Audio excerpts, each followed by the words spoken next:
Affaire exécution du PDL 145 territoires, un rapport du CREFDEL accuse certaines agences d'avoir livré des ouvrages de mauvaise qualité. La contre-enquête d'une équipe des journalistes d'investigation a tout démenti. Voici ce qu'il faut savoir.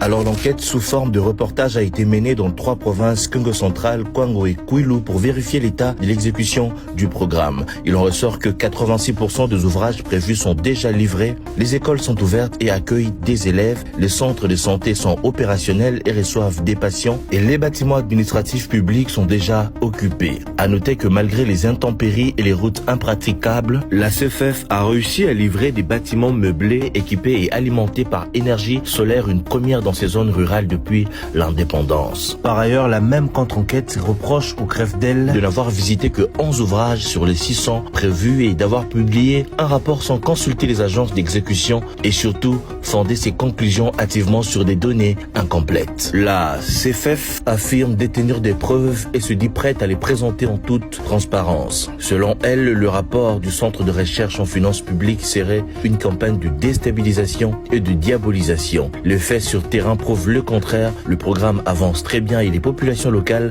sont satisfaites. Les bénéficiaires directs du programme se réjouissent de la construction de ces ouvrages et remercient le chef de l'État, le président Félix Tshisekedi, ainsi que les agences qui les mettent en œuvre dans le Congo profond. C'était entendé dans l'informateur.